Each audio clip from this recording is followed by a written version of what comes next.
দিলীপ ঘোষের press conference বাতিল করে দেওয়া হলো। দিলীপ ঘোষ রাম মন্দির নিয়ে বলেছেন, রাম মন্দির হয়েছে বলে অযোধ্যাতে বিজেপি হেরেছে। সাধারণ মানুষদের হ্যাপি নিউ ইয়ার নয়। না, সাধারণ মানুষের কথা কেউ ভাবে না, সবাই নিজেদের কথাই ভাবে। রাজনীতি যেদিকেই যাক না কেন সাধারণ মানুষের একই অবস্থা, সাধারণ মানুষের জীবনে কোনো পাল্টাবে না। টিএমসি সরকার আর চলতে দেব না। খালি বাংলাদেশের মানুষদের নিয়েই দিদি আমি আছি। এই বছরে বিজেপি সরকার আনবো, জয় শ্রীরামের সরকার এই বছর বানাবো। কেন্দ্রীয় নেতৃত্ব নরেন্দ্র মোদী সরাসরি ক্ষুব্ধ হয়ে বলল, দিলীপকে সাইলেন্ট করতে হবে, দিলীপকে কথা বলা বন্ধ করাতে হবে।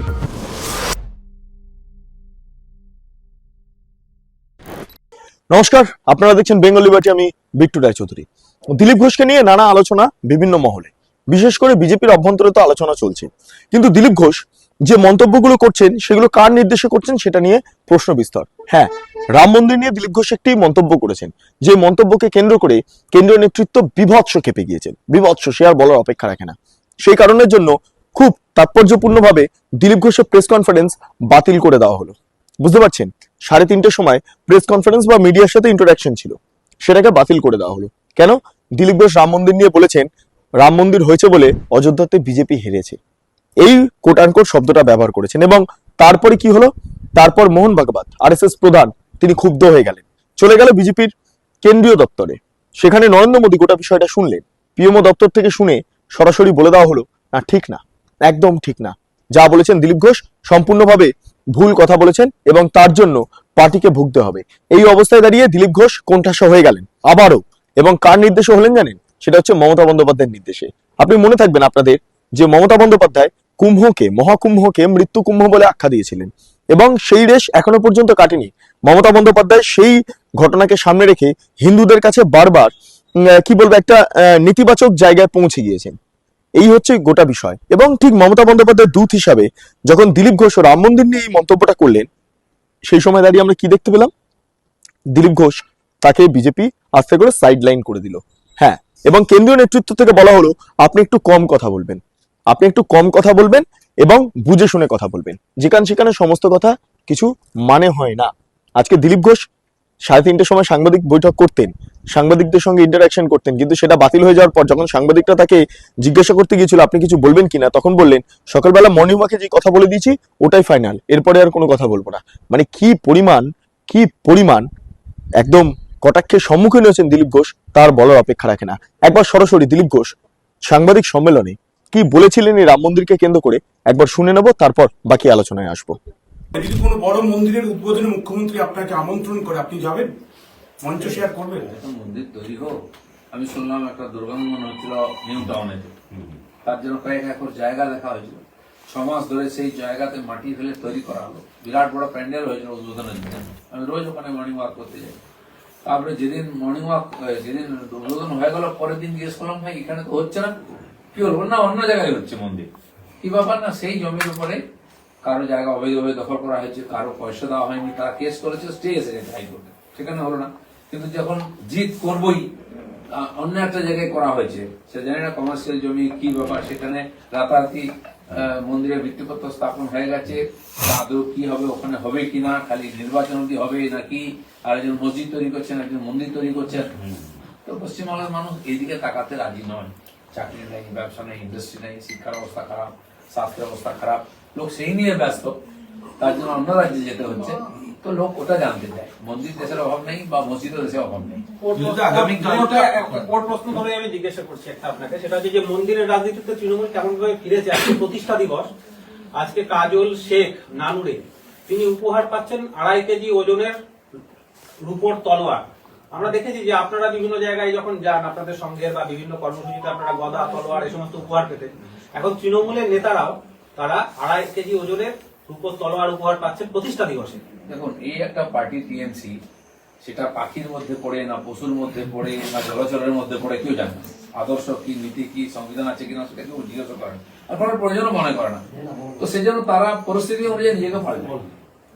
এখন আমরা শুনেছি যে পাহাড়ে যেসব গরু থাকে, চামড়ি গাই, বৃষ্টির সময় তার শীতের সময় চুল লম্বা হয়ে যায়, কুকুরদেরও চুল লম্বা হয়ে যায়, আবার গরম পড়লে খুলে যায়।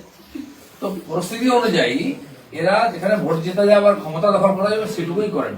ওইসব নিয়ে বেশি চিন্তা করতে নেই।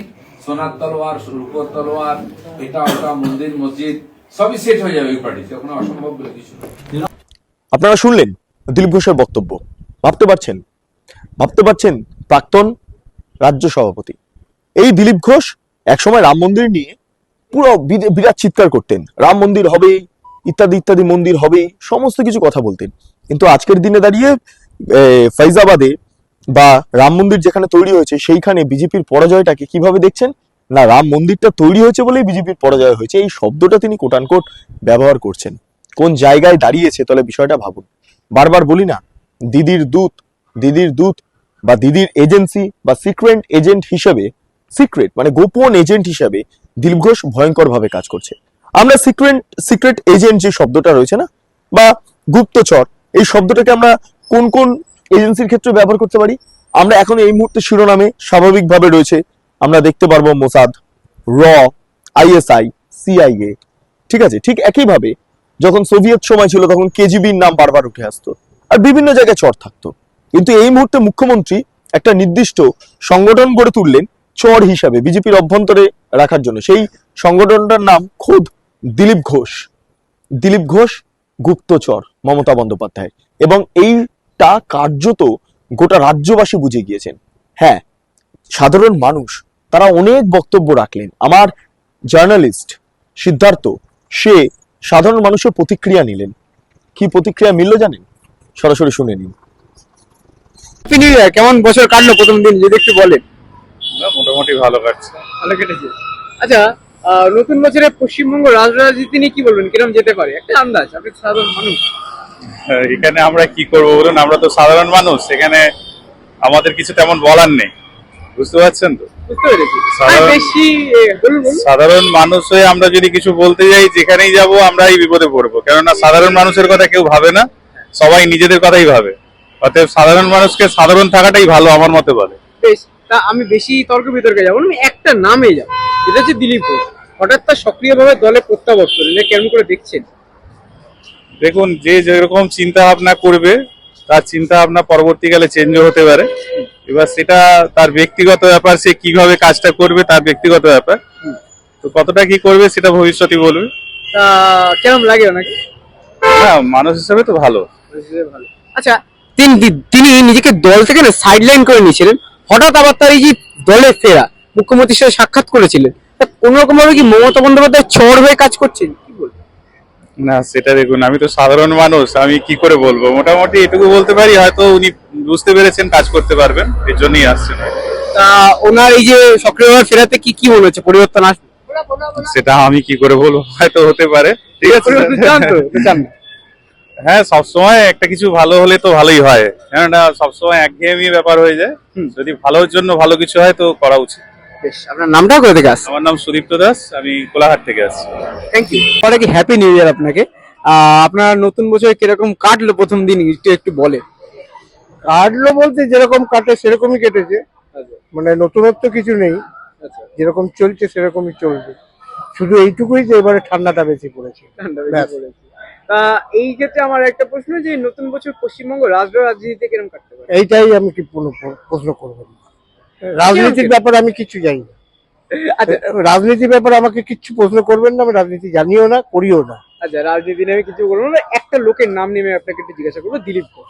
তাকে আবার সক্রিয়ভাবে দেখা যাচ্ছে বিজেপির ক্ষেত্রে, হঠাৎ তিনি নিজেকে সাইডলাইন করেছিলেন, তার আবার যে প্রত্যাবর্তন, এটা কেমন করে দেখছে? কেমন করে দেখছি বলতে, উনি তো একসময় এখানকার বিজেপির সাংগঠনিক দিকটা বেশ ভালোভাবেই ইয়ে করেছিল। পরে উনি কিছু কথাবার্তা মানে পার্টির বলা ছাড়াও পার্টির ব্যাপারে বলেছিল আর কি, মানে নিজের পার্টির না, অন্য পার্টির বাজে কথাবার্তা বলেছে, যেটা সতর্কও করেছিল, সেটাও ঠিক না। যাই হোক, এখন আবার ফিরছে, ভালোই হবে, নিজের মানে বিজেপির শক্তিটা আরো বাড়বে, এইটুকুই বলতে পারি, আর কিছু না। আর শেষ একটা প্রশ্ন রেখেছি, ওই তিনি মুখ্যমন্ত্রীর সাথে দেখা করেছিলেন, তো তার যে এই ফেরা, তা কোন রকম ভাবে কি মমতা বন্দ্যোপাধ্যায় চর হিসেবে ফেরা হলো?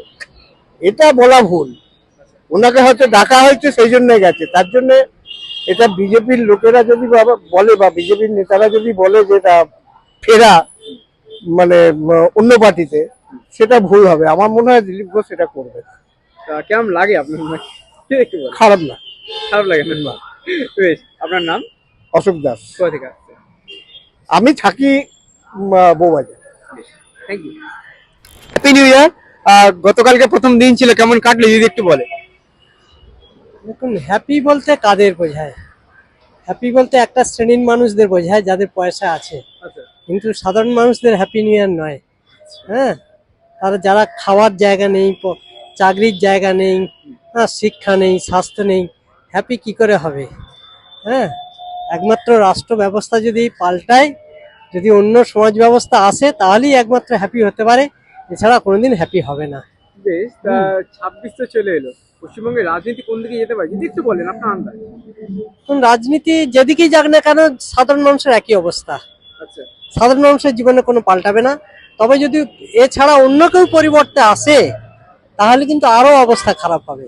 এ তো খারাপই, আরো যদি চেঞ্জ হয় আরো খারাপ হবে। বলছে। ফলে ফলে না আসাই ভালো। তা একটা নাম আমি বলবো, দিলীপ ঘোষ। হঠাৎ তিনি সক্রিয়ভাবে দলে আবার ফিরলেন, দলে কাজ করছেন, কেমন ভাবে দেখছেন? এছাড়া বিজেপির আর কোনো উপায় নেই। বলছেন। হ্যাঁ, আর কোনো উপায় নেই, সেই জন্যই তারই তা তাকে কেমন লাগে দিলীপ ঘোষকে? নোংরা যদি বলতে হয় তো তার মধ্যে একজন। নোংরা? আচ্ছা, তো আমি এই নিয়ে দুজন, আপনি ওখানে একজন বললেন গুন্ডা, আপনি বলছেন নোংরা। তো আমি আরেকটা বিষয়ে যাব, যে তিনি নিজেকে সাইডলাইন করেছিলেন, আমরা কয়েক মাস থেকে দেখতে পাইনি। আবার হট করে তার এরকম ভাবে এই ফেরত আসা, তার আগে মুখ্যমন্ত্রীর সাথে সাক্ষাৎ, তা কোনো রকম ভাবে কি তিনি মুখ্যমন্ত্রীর চর হিসেবে কাজ করছে? কি মনে হয়? এটা তো ব্যক্তিগত ব্যাপার, আমি বলতে পারবো না ঠিক। কেন হট করে এরকম ভাবে এক দল থেকে অন্য দলের একজন মুখ্যমন্ত্রীর সাথে দেখা করলেন, তারপর আবার এরকম ভাবে ফিরে আসলেন হঠাৎ করে? সে বিজেপির কাছে একটু নিজের ওয়েট দেখাতে চাইছিল। আচ্ছা, তা কি বলছেন, পরিবর্তন আসবে? না, আসবে না? তা কোথা থেকে আসছেন, আপনার নাম দাদা? আমার নাম সাজ্জাদ সাপুই, আমি আসছি বেহালা থেকে। বেশ, থ্যাংক ইউ। Thank you. কথা বলে খুব ভালো লাগলো। Happy new year. গতকালকে 1 তারিখ ছিল, 1 জানুয়ারি, কেমন কাটলো একটু যদি বলেন। খুব ভালো। ভালো কেটেছে। তা এই বিষয়ে আমার আরেকটা প্রশ্ন, যে 2026-এ রাজনীতি কিরকম হতে পারে পশ্চিমবঙ্গে? ভালোই হতে পারে, একটু হাড্ডাহাড্ডি লড়াই হবে। তা এইখানে একটা নাম আমি বলবো, যেটা হচ্ছে দিলীপ ঘোষ। হঠাৎই তার দলে সক্রিয়ভাবে ফেরা, প্রত্যাবর্তন, কিরকম ভাবে দেখছেন এটাকে? দেখা যাক আগে কি হয়। খুব ভালো। ভালো লাগে? দিলীপ ঘোষ এমনি ওনার কথাবার্তা অনেক ভালো লাগে, কিন্তু ব্যাপার হচ্ছে আরো অন্য মানে যে দলের নেতা আছে ওনার থেকে একটু ভালো কথাবার্তা। একটু ভালো। হ্যাঁ, অন্য নেতা থেকে। নাম তো বলতে পারবো না, অন্য নেতা থেকে অনেক ভালো কথা। হ্যাঁ, ঠিক আছে, নাম বলতে হবে না। হ্যাঁ। আরেকটা বিষয় যাবো, যে তিনি হঠাৎই মনে আছে দল থেকে নিজেকে সাইডলাইন করে নিয়েছিলেন, মুখ্যমন্ত্রীর সাথে সাক্ষাৎ করলেন। তা এই যে তার হঠাৎ প্রত্যাবর্তন, কোন রকম মুখ্যমন্ত্রীর চর হিসেবে ফেরা, এইটা ঠিক জানি না। মানে একটা জাস্ট আপনার আন্দাজ, যে হঠাৎ তিনি প্রায় 6 থেকে 7 মাস তিনি গায়েব ছিলেন, হঠাৎ আবার তিনি ফিরে এলেন, কোন রকম একটা হয়তো কিছু ওনার প্ল্যানিং আছে, মানে কিছু প্ল্যানিং বলছে। এটা আমি নিজের মন থেকে বলতে পারবো না।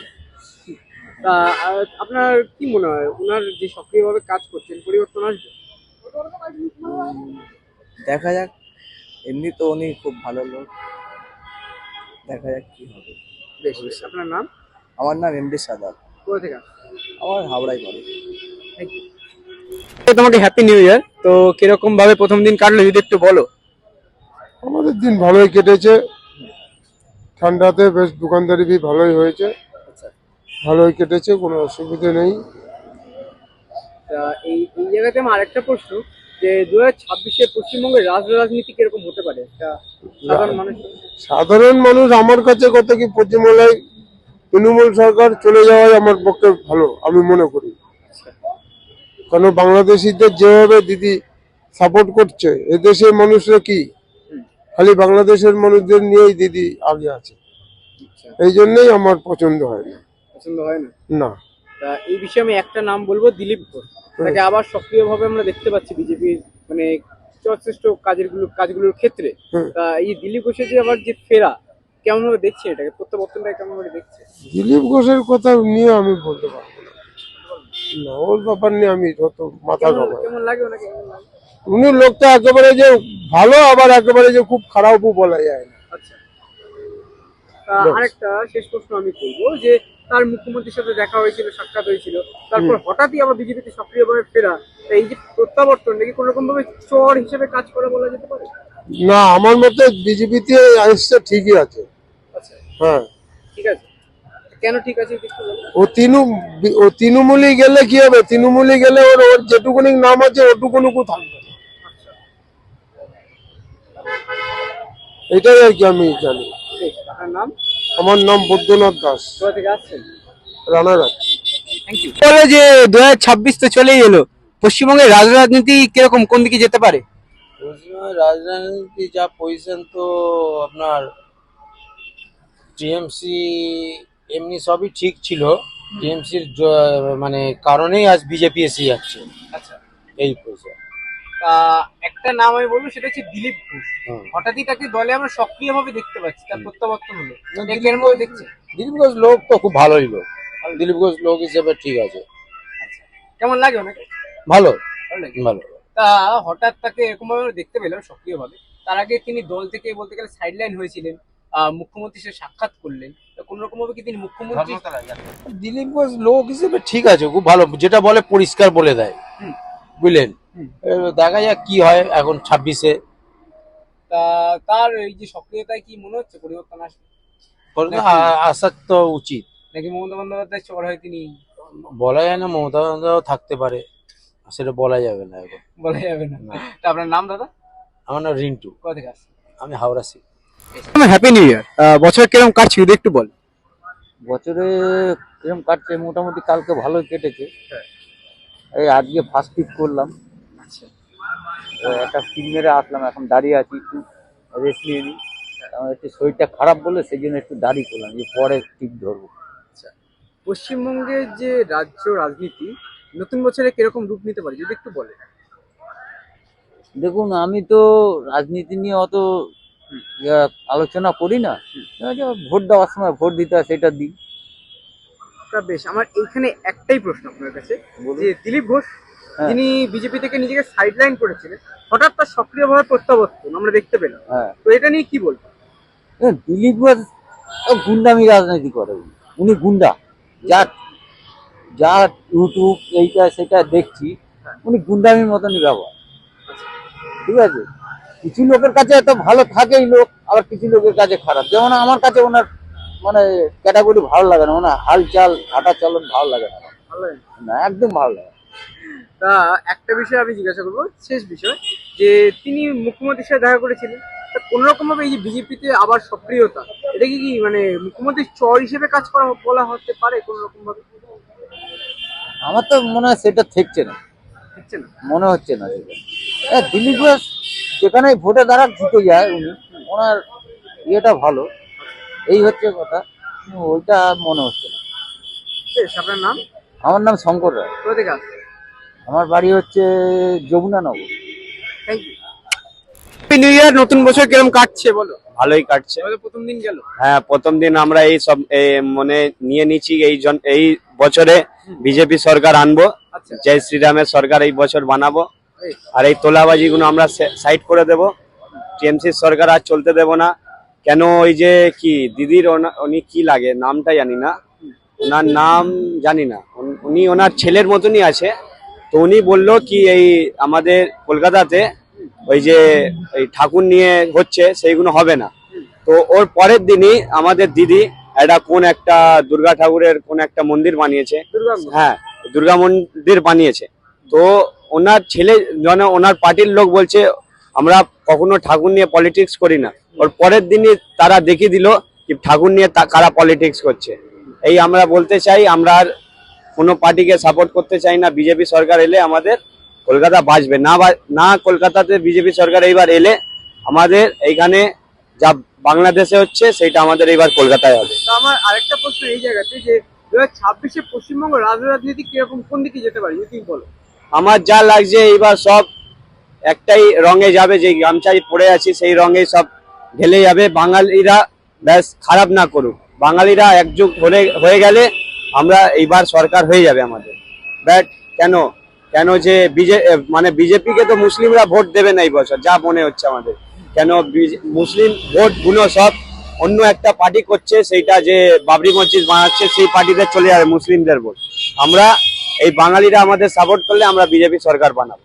তা দাঁড়াও, আমি এখনো প্রশ্ন দুটো আছে। বলো। একটা নাম বলবো, সেটা হচ্ছে দিলীপ ঘোষ। হ্যাঁ, হঠাৎ তার দলে সক্রিয়ভাবে প্রত্যাবর্তন, কিরকম ভাবে দেখছো এটা? ঠিকই দেখছে। ওনার ব্যাপারে আমি কিছু এখন জানি না, কেন এখন তো আমি ছোট, প্রথম ভোট দেবো এই বছর। কেন আমরা এখানের লোক না, আমরা উত্তরপ্রদেশের লোক। আমাদের দেশে যোগী সরকার আছে, এর জন্য আমরা বিজেপি সাপোর্টার। আচ্ছা, না আমি দিলীপ ঘোষকে নিয়ে জিজ্ঞাসা করছি যে হঠাৎ তাকে আমরা 6 থেকে 7 মাস দেখতে পেলাম না। হ্যাঁ। তারপর মুখ্যমন্ত্রীর সাথে তিনি সাক্ষাৎ করলেন, হ্যাঁ। হঠাৎই দলে প্রত্যাবর্তন সক্রিয়ভাবে। তা কোনো রকম ভাবে কি মুখ্যমন্ত্রীর চর হিসেবে কাজ করছে তিনি? জানি না সেটা, বলতে পারবেন না সেইটা বলতে পারবো না। দিলীপ ঘোষকে কেমন লাগে যদি একটু বল। আমি রাজ্য সভাপতি ছিলেন আগে, হ্যাঁ। তারপর এমপি ছিলেন, হ্যাঁ। তা কিরকম লাগে তাকে? তার ব্যাপারে আমি কিছু এখন জানি না, জানলে তোমাকে পরের বার যখন তুমি দেখা করবে তখন বলে দেবো। বেশ, তোমার নাম? আমার নাম আয়ুষ ত্রিপাঠী, কোথা থেকে আসছো? Maniktala post office. Thank you. আমরা শুনলাম সাধারণ মানুষের বক্তব্য। একবার ভাবুন এবং ভাবা প্র্যাকটিস করুন। বিজেপি কর্মীদের একাংশ তারা কি হলেন? তারা নিহত হলেন পোস্টপোল ভায়োলেন্সের জেরে। কতজন জানেন? প্রায় 300 জনের ওপর। এবং তারই পরিপ্রেক্ষিতে আরেকটা ঘটনা অমিত শাহ খুব তাৎপর্যপূর্ণভাবে উল্লেখ করলেন। হ্যাঁ, 3000-এর ওপর সাধারণ মানুষ বিজেপি কর্মী তারা ঘরছাড়া হয়ে রয়েছেন পোস্টপোল ভায়োলেন্সের জেরে। যাদের জন্য ঘরছাড়া হয়েছেন সেই দলটার নাম হচ্ছে তৃণমূল কংগ্রেস।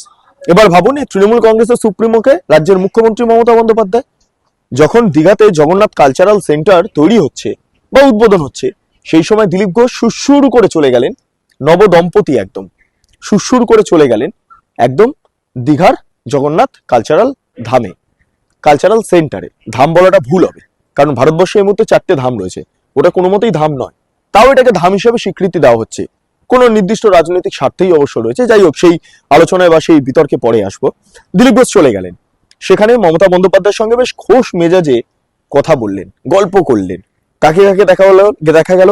অরূপ বিশ্বাসকে দেখা গেল, কুণাল ঘোষকে দেখা গেল, ইত্যাদি ইত্যাদি ব্যক্তিত্বদের দেখা গেল। দিলীপ ঘোষকে দেখে প্রায় রসের টইটম্বুর অবস্থা তৃণমূল কংগ্রেসের। তারপর কি হলো? তারপর একে একে সমস্ত বিষয় সামনে উঠতে শুরু করলো। দিলীপ ঘোষ বললেন, মমতা বন্দ্যোপাধ্যায় দুর্নীতিগ্রস্ত নন, তিনি দোষী নন। হ্যাঁ, তৃণমূলের বাকিরা দোষী। ঠিক আছে, এই শব্দটা ব্যবহার করার জেরে বিজেপি কর্মীরা ক্ষুব্ধ হয়ে গেলেন। তারপর বিজেপি কর্মীরা কি করলেন? তারা করলেন দিলীপ ঘোষকে কালো পতাকা দেখানোর প্ল্যান। হ্যাঁ, দিলীপ ঘোষকে কালো পতাকা দেখানো হলো, Dilip Ghosh high high slogan দেওয়া হলো। সবটাই আমরা চাক্ষুষ করলাম।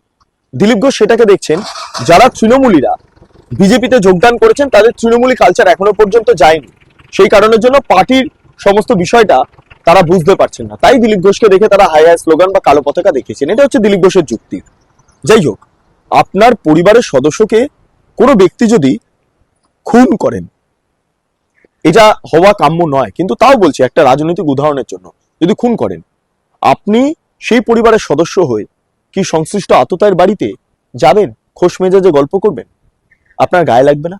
বা আপনার পরিবারের যে সমস্ত সদস্যরা রয়েছে তাদের গায়ে লাগবে না? বিজেপির ক্ষেত্রে তাই হচ্ছে। এরই মাঝে দিলীপ ঘোষের আচমকা উদয়। তিনি এলেন, অমিত শাহের বৈঠকে থাকলেন, যদিও প্রথম সারিতে দর্শক আসনে বসেছিলেন, স্টেজে কিন্তু বসেননি প্রাক্তন সভাপতি হিসাবে। যাই হোক, সেটাই তিনি নিজেকে বিরাট কিছু মনে করছেন। তারপর বিভিন্ন রকম বল আসছে, 6 মারার মতো কৌশল, বাউন্সার আসছে 6, বাউন্সার আসছে 6, এমন একটা তিনি হাবভাব পোষণ করছিলেন। তারপর কি দেখা গেল? বেশি কথা বলতে গিয়ে ভুল বকে ফেললেন। যে ভুল বকার জেরে কেন্দ্রীয় নেতৃত্ব নরেন্দ্র মোদী এবং আরএসএস সরাসরি ক্ষুব্ধ হয়ে বলল, দিলীপকে সাইলেন্ট করতে হবে, দিলীপকে কথা বলা বন্ধ করাতে হবে। মিডিয়ার সামনে এত কথা বলার কি আছে? কি বিরাট বড় ভূমিকা পালন করেছেন তিনি, বিজেপিকে একটা ভালো স্ট্রং পজিশনে এনেছেন বলে 2019 বা 21-এ। তাহলে তিনি যা ইচ্ছা তাই বলতে পারবেন। তিনি এটা বলতে পারেন যে রাম মন্দির তৈরি হয়েছে বলে বিজেপি ওখানে হেরে গেছে, ওই এলাকাতে হেরে গেছে, বিধানসভাতে হেরে গেছে, এই সমস্ত বলতে পারেন। দিলীপ ঘোষকে প্রেস কনফারেন্স করতে দেওয়া যাবে না। তাই 3:30-এর সময় প্রেস কনফারেন্স থাকলেও দিলীপ ঘোষ কিন্তু আর করলেন না, সাংবাদিকদের সঙ্গে ইন্টারাকশন করলেন না। সাংবাদিকরা প্রশ্ন করলে বললেন যে সকালে যা বলে দিয়েছি মর্নিং ওয়াকে গিয়ে সেটাই থাক, আর কোনো মন্তব্য করব না। হয়তো দিলীপ ঘোষকে এরপরে আর কোনো মন্তব্য করতে দেখাও যাবে না, কেন্দ্রীয় নেতৃত্বে বারণ আছে। ভাবতে পারছেন এই কথাগুলো কার শিখিয়ে দেওয়া? যে মমতা বন্দ্যোপাধ্যায় কুম্ভকে, মহাকুম্ভকে মৃত্যু কুম্ভ বলেন, সেই মমতা বন্দ্যোপাধ্যায়েরই হয়তো কিছু টোটকা ছিল দিলীপ ঘোষের ওপর। গুপ্তচর হিসেবে দিলীপ ঘোষ তো কাজ করছেন। এটা আমার কথা না, এটা বিজেপি কর্মীদের কথা। তাদেরই কথা। সেই কারণেই কেন্দ্রীয় নেতৃত্ব খেপে গেলেন, আরএসএস কর্মীরা খেপে গেলেন, আরএসএস প্রধান মোহন ভাগবত খেপে গিয়েছেন। ভাবতে পারছেন? এই হচ্ছে দশা। যাই হোক, আপনারা কি মনে করছেন আপনারা কমেন্টে জানান। অনেকেই লিখছেন দিলীপ ঘোষের পক্ষে লিখছেন, দিলীপ ঘোষের বিপক্ষে লিখছেন। আপনাদের মতামতগুলো খুব ইম্পর্টেন্ট আজকের দিনে দাঁড়িয়ে। কাজেই আপনাদের মতামতগুলো অবশ্যই কমেন্ট বক্সে লিখবেন, জানাবেন এবং আপনাদের প্রতিক্রিয়া সেটা দেবেন। আপনারা এতক্ষণ ধরে দেখছিলেন বেঙ্গল লিবার্টি। চ্যানেলটি অবশ্যই ভালো লাগলে লাইক করুন, সাবস্ক্রাইব করুন, শেয়ার করুন, বেল আইকন ক্লিক করুন, www.bengalliberty.com, সেখানে ক্লিক করুন। সমস্ত খবর আপনাদের জন্য সাজানো রয়েছে। স্বাধীন, কাঁচিন এবং গেরিলা সাংবাদিকতার পাশে দাঁড়ান। অসংখ্য ধন্যবাদ।